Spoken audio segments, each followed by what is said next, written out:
You have no idea what you're getting yourself into.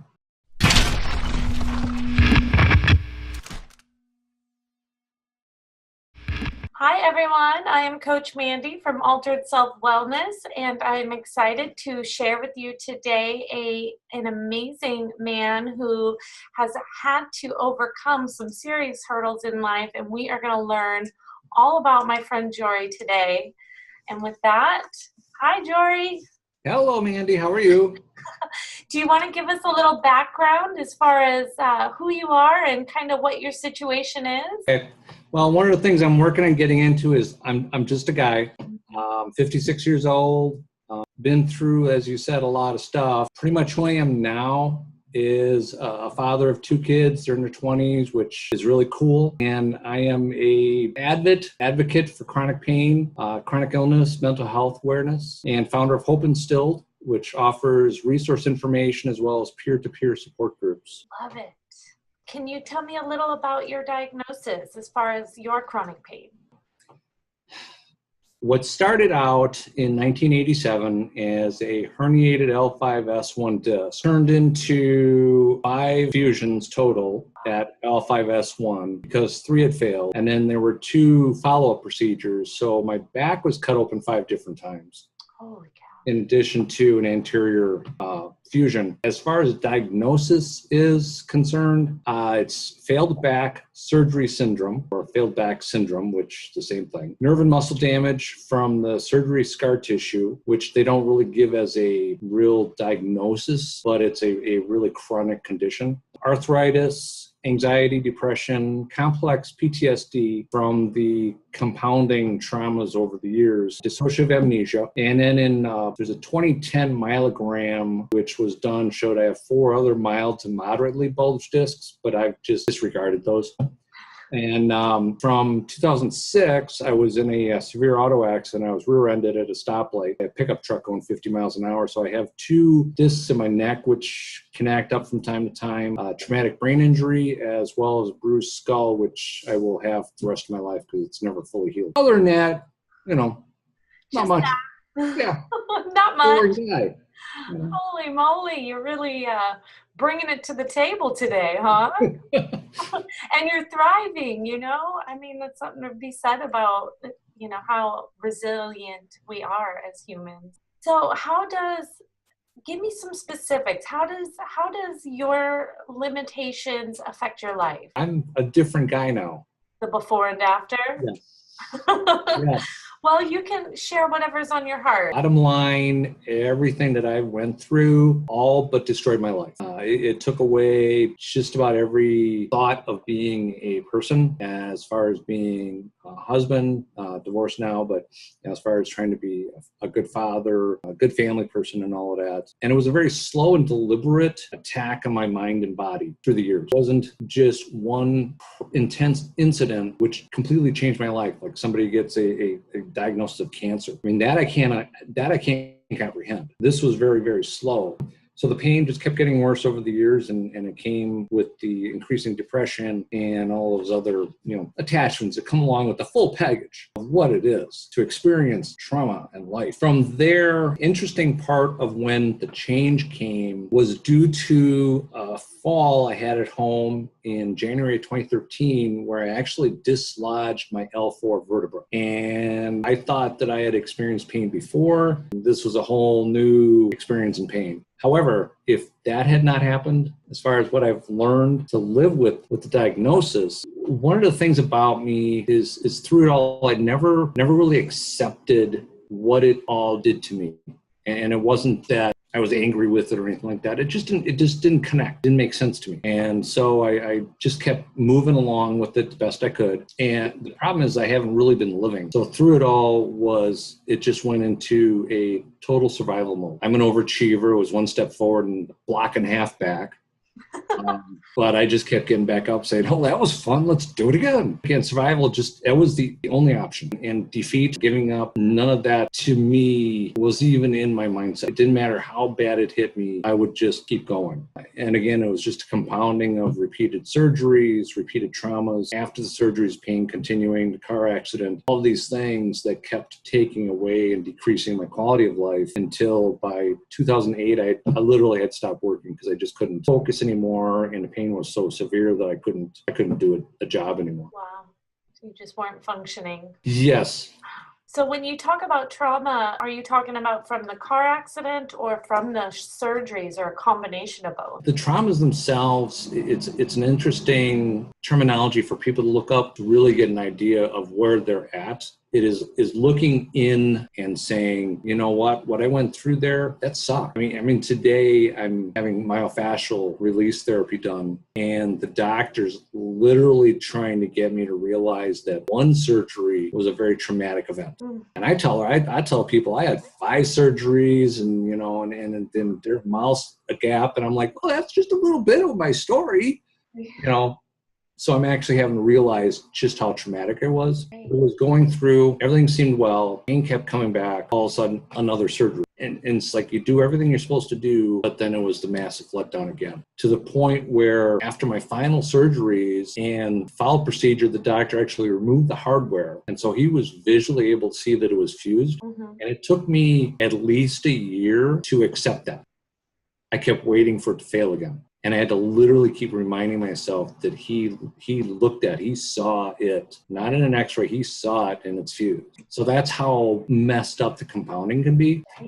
And then just from there, learning about having nerve and muscle damage from the scar tissue from the surgeries. It's just all of the constant kicks in the face. I think I've been kicked in different places. So fall of 2015, somebody said to me that I really need to look into PTSD. I probably have it from my traumas. And they said I really should just sit down and look into that. So I listed out my traumas. I did the research. What's a trauma? What's it all about? And so I sat down, and at that point I had 21. The research shows that if you have just one trauma, doesn't necessarily mean you're going to get PTSD, but it can. And it can take years to get over one trauma. 21. Have you read The Body Keeps the Score? No, I have not. It's all about trauma. It gets trapped in the body and can often lead to chronic pain or chronic illness. I definitely need to look up that book. I've been blessed so much by having such wonderful people cross my path. I mean, you are definitely one. It's just so cool, the interactions that what I've dabbled into doing now is bringing so many people together. But with my recovery, with my chiropractor, and she referred me to the myofascial doctor who's been doing it for 30 years, but she's also intuitive. And so she is telling me about my body, which is fantastic. That is something that people do need to look into. Yeah. If somebody would have said, hey, you need to go and check into your traumas and things like that, I would have walked away because I wasn't ready for it yet. I get that. But if somebody would have been able to cross my path somewhere in the last 29 years and just said, hey, check this out. Hey, you should look into this. You should look at little nudges in the right direction. Hey, you really should look at your body weight. You really should look at nutrition. That would have been really cool. Yeah. I wouldn't have the great story I have now. So it's like, yeah. I take what I have. Yeah.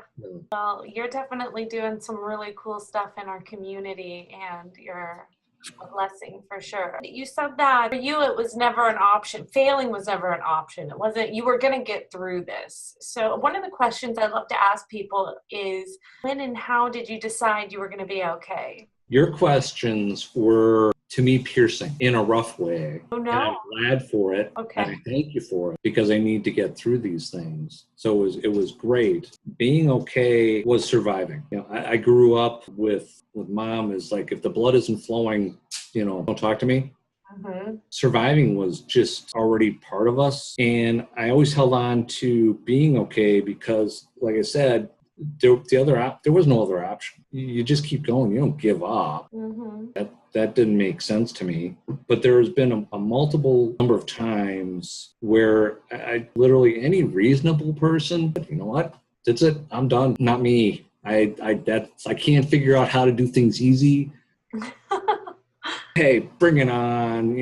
I really can't put a total finger on why being okay was planted in my mind. Now I think looking back, if you're okay, it's like looking at a patch of dirt and you're okay. The dirt's a nice patch of dirt. Kind of keep the weeds out of it. If anytime you want to plant flowers or vegetables, it's ready there for you. So you just kind of maintain it so it's ready when you are. Good I think looking back now, that's what I was doing. It was just making sure that I kept coming through, because I've had a number of people say that, I make a difference. I'm inspirational, and I'm always the humble guy saying, thank you. Make sure I earn that compliment. Work hard for it. You bet. Yeah.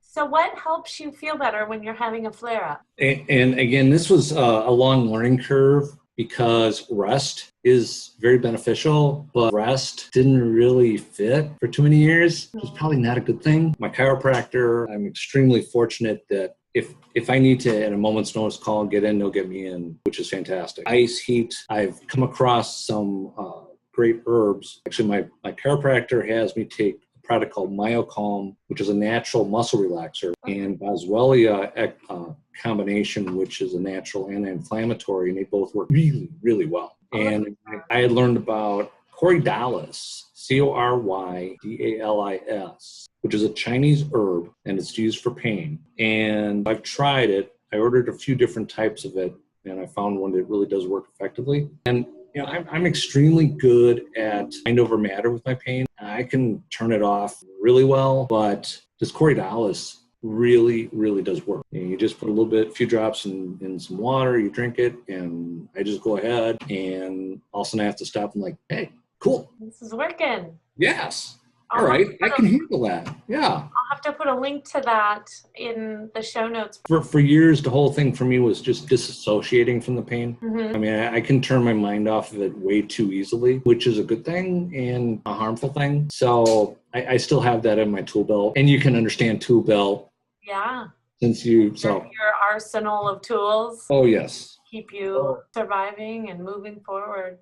Yep. Besides, it's fun to amaze people. It is. Yeah. They're so impressed with this. So it's like, hey, let's just keep making it more interesting. Yeah. I love it. So tell me about yourself. What brings you joy? Oh boy, I hated that question. Oh, joy. no.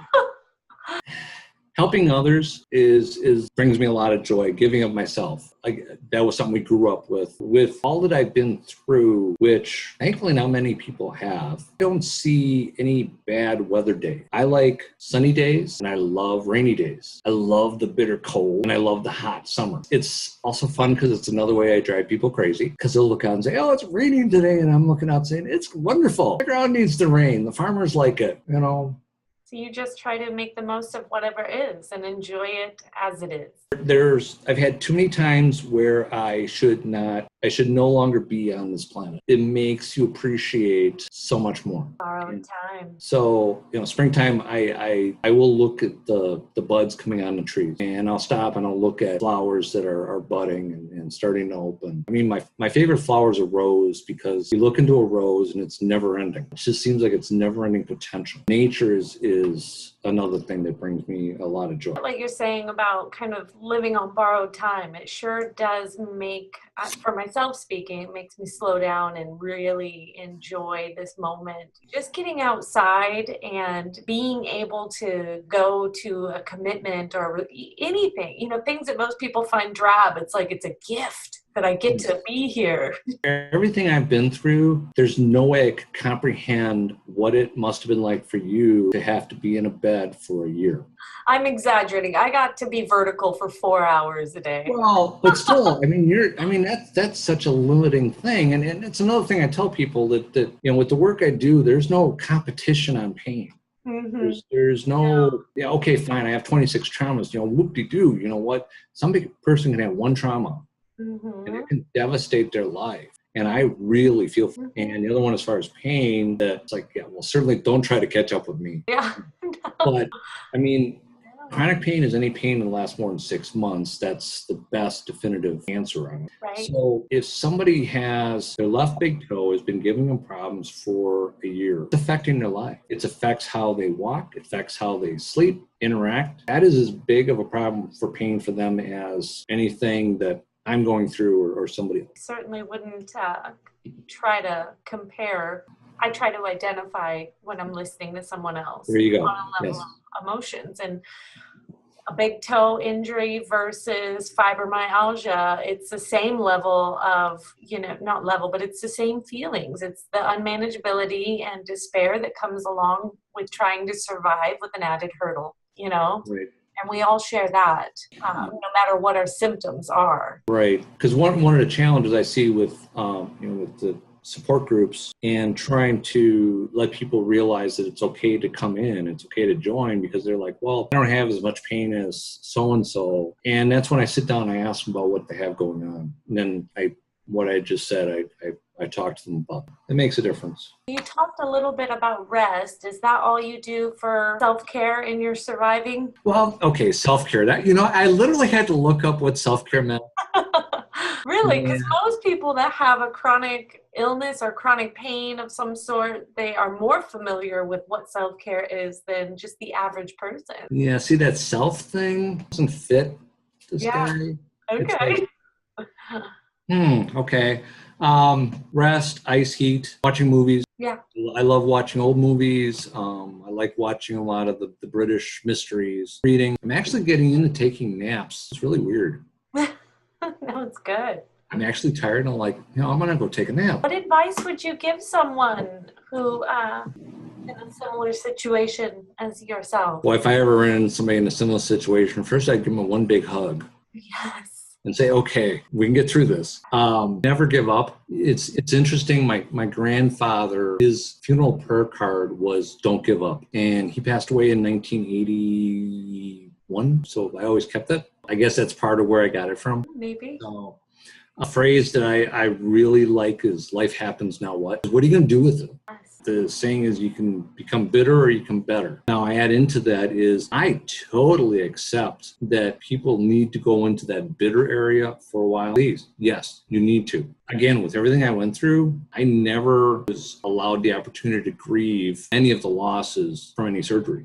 You need to go into that bitter area. You need to let those emotions be felt. Things don't stay there. You need to come out of there because there is more. And one reason why I'm not really bitter for what I've been through, and I look at it as all as gifts, and I proudly say that I've had 26 traumas. I've had all this devastation in my body. I've been made into a very profound example of what is possible. If I would only have achieved half of the transformation I have now managed to get to, I would have been ecstatic. There is something better. And again, nobody ever gave me that. Nobody ever said, hey, I have a question about that then. Okay, go ahead. How important do you think a sense of community and having support if you have chronic pain? Massive. And massive. What do you suggest for someone who needs that but they're isolated because of their abilities or lack of abilities or lack of being able to move? Or what do you got for us?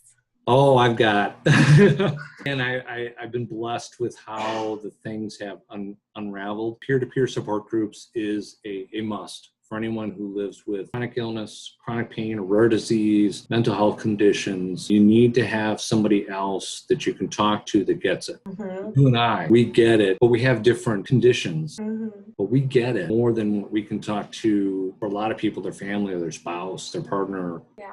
That they don't understand that. Again, I never had that. I had no support network at all. I had no one to talk to. I didn't even have enough sense to talk to a brick wall. It would have been helpful, but didn't, So a couple of years ago, I started looking around here for a peer-to-peer support group. Ironically, I looked through small notebooks, and about 16 years ago, I wrote in about the need for there to be peer-to-peer support groups and the need for there to be a website that just offers resources and information for people. Mm-hmm. Who knew? But in this area, in the Milwaukee area, there was no true peer-to-peer support group. There was one that was put on by a psychiatrist, which, bless their heart, it's great. And one put on by a chiropractor, again, bless their heart, it's great, but they don't get it. Yeah. And unless you talk to somebody else who is there, it's just not going to work. I was fortunate to come across the American Chronic Pain Association. They're based out of California. They were begun by a lady, Penny Cohen, who has chronic pain. It's run by people with chronic pain. They have chapters across the United States. Each chapter is facilitated by someone with chronic pain. Oh, I love it. So it was like, hey, I found home. Okay, this is cool. There was nothing in our area. I have the Wisconsin chapter. Mm-hmm. Oh, wow. Okay. No pressure, for expansion, we began that last January. Meet the second and fourth Tuesday of the month. My church was great and allowed me to use space there. But it soon dawned on me, it's like, well, what happens the day after? I mean, sure, we're starting out and they can call me. I mean, my phone's always on. It's like, somebody can call me at 2 a.m. It's fine. I'm the kind of guy that if they need me, I'll be throwing on clothes and heading out to help them. So what happens for the next day? I looked into Facebook, and that's where I started the Facebook Close Support Group. And it's a place that people can just 24 hours a day, whenever something hits them, they can get in there. Little did I know that I kind of forgot about Facebook. That's internet and that's international. Right now we're at 140 members from around the world. Yeah. It's very fascinating when I see somebody post and I have to remember, oh yeah, that's right, she's in India and they're in Australia or you're in Alaska and it's like, I have to remember what time of the day. That's the real struggle. That's the real struggle there. But it was also such a beautiful surprise for me. And again, another gift that community was brought together so quickly. I mean, you and I that'd be a heck of a long drive. Okay, to connect this way over the internet, but now we're connected with people around the world who have this place now that they can say, I'm really having a bad day. Mm-hmm. I'm really having a tough time. And it was about 3 months into it last year when I had the biggest aha moment where somebody had, posted about having a bad day. And by the time I got in to check it, there were 3 or 4 other people that already were there supportive and saying, even there, hey, it's going to be okay in that. And I sat back, I looked at it, and it's like, hey, they got this. So cool. Yes. Yeah. And I sat there, I'm like, whoa. A community. You've created a real community where people can share their victories or their struggles and help each other. Thank you. Yeah. Which is huge for us that are stuck, like physically. Yes. Right. And so having the Facebook community, peer-to-peer support like you're talking about that is in my home has been a godsend, and you're doing that. Have you ever had to deal with kind of defending your pain or people not believing you? Yes. I guess, Can you share a little about that and what you've done to make peace with it? I'm still working on making peace with it. Okay. To a certain degree. Internalizing was my method of coping. Again, old notebooks. There was something I wrote down about 16 years ago that I'd started internalizing things when I was in 10th grade. So little did I know, it was a great beginning experience so that when this hit, that I was ready to be able to internalize things, I had my apprenticeship already done, I just dump everything down inside. Okay, yes, I'm the ultimate guy. Oh, we could just take this on. But I've had situations where I think it was like my finding out the second fusion didn't take. And it was a family member who literally looked at me and said, well, what did you do to your back this time? And I'm like, seriously? Oh, no. And I walked away. There was no physical violence, so. That's good. Yeah. It was very intense during the 90s. Well, unfortunately, during most of my marriage. Got divorced in 2009. So, plus the fact that I'm a walking example of invisible disability because I don't look it, but I'll go to the grocery store and generally I will use the handicap parking spot because going through a grocery store, waiting in a line, by the time I come out and I'm kind of a ninja shopper, I don't take a lot of time, I'm dying. Yeah.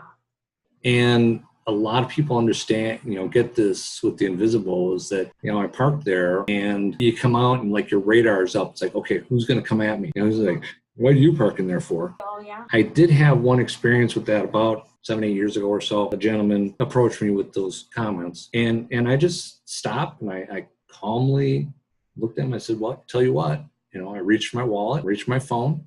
standing in front of my vehicle. I says, why don't we call the police? Here's my information, my driver's license. You can tell them my name and everything, and you can tell them the number off my handicap tag, and you can verify that that is actually mine and that I do deserve to have that. Yeah. And he grumbled and walked away. It does happen again. I'm just going to look and say, oh, you're a doctor? Oh, thank goodness. I really have some questions for you. And then I'm going to lift up my shirt and start showing them my scars. Well, if you can't make light of a situation, there's your sarcasm. Right. I invite them to challenge me, but don't challenge anyone else. Yeah. Bring it on to me. Yeah, it's hard enough trying to survive yourself and then defending yourself about it too. It just adds to the difficulty, you know. Yep. In the beginning, you mentioned there's a before Jory and an after Jory, and something happened. Tell me about that. Stopped working in 08, divorced in 09, applied for Social Security disability. I was at that, what am I even doing existing? Don't know any better, muddling through life. And why am I going to sleep when I'm in pain and I'm only going to wake up in pain, so I even bother sleeping? Type of a thing. And as I had mentioned in 2013, I fell at home. I had to go in what I call the lion's den. I actually went into an orthopedic surgeon's office and he said, oh, we don't do surgeries for that anymore. Okay. And after a few months, it went back in place. And then he referred me to a chiropractor, which blew my mind. And after a few months, I changed the chiropractor I have now. That is what changed my life that fall. Because I got to the chiropractor I have now. She's my second angel. She's literally given me my life back.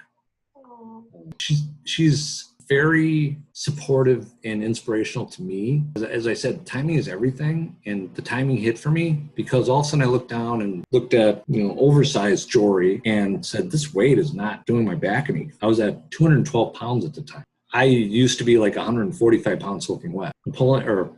Zig Ziglar, what the mind can conceive and believe it can achieve.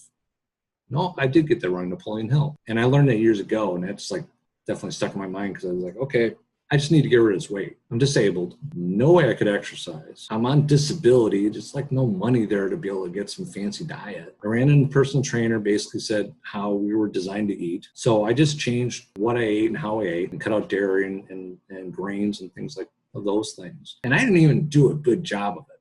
I was kind of sloppy at doing it. But all of a sudden the weight started coming off. And over the course of a year, I lost 57 pounds. Wow. And thank you. And it's been over 2 years now. It's been off. I've been between 155, 158. Taking the weight off, that is reducing the pain in my back because the extra weight, when you look at a support system, and if you have excess weight here, it puts more pressure here. Just like when we have our head forward, this thing's 8 pounds or whatever, puts more pressure on the neck. So I was able to reduce the pain. So we started getting off pain meds.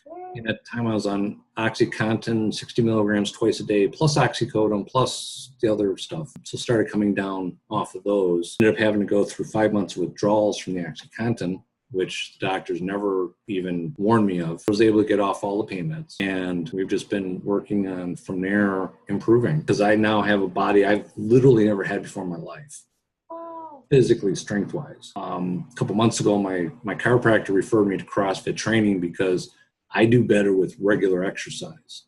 I need to have training twice a week so that I can keep my body moving to do better. So yeah, a little bit of a change. Wow. A little bit of a change. So yeah. It's a huge transformation. With the first Spider-Man movie, I don't know, this stuff sticks to my mind. First Spider-Man movie at the end, his quote is, with awesome power comes awesome responsibility.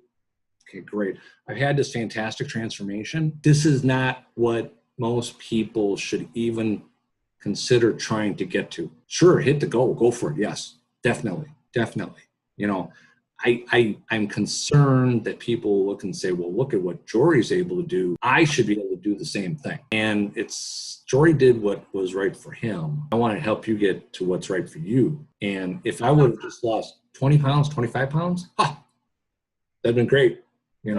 If I had been able to just reduce my pain meds, fantastic. It's inspiring. You're inspiring, and I love chatting. I look forward to chatting with you again. Yes, I think we're going to need to. There's a lot more stories here. So I'll out my email. It's joryp@hopeandstilled.org, or they can just go to the website, hopeandstilled.org. We have our Facebook. I'm on Facebook. They can certainly just look me up on Facebook, and you want to connect. And what's the name of your group, your private group on Facebook? If you just, on Facebook, you just search for Hope Instilled, and it'll be closed group. But you'll end up with two, because we also have a company page. People are, like I said, I'm here. I've been put through this for a reason. I've been turned around for a reason. I've had a transformation which is not medically explainable, because I have work to do. Part of that work is making myself available. And, give me a call, ask me questions. That's cool. All right. Well, thank you so much for your time. You are very welcome. Thank you for the invitation.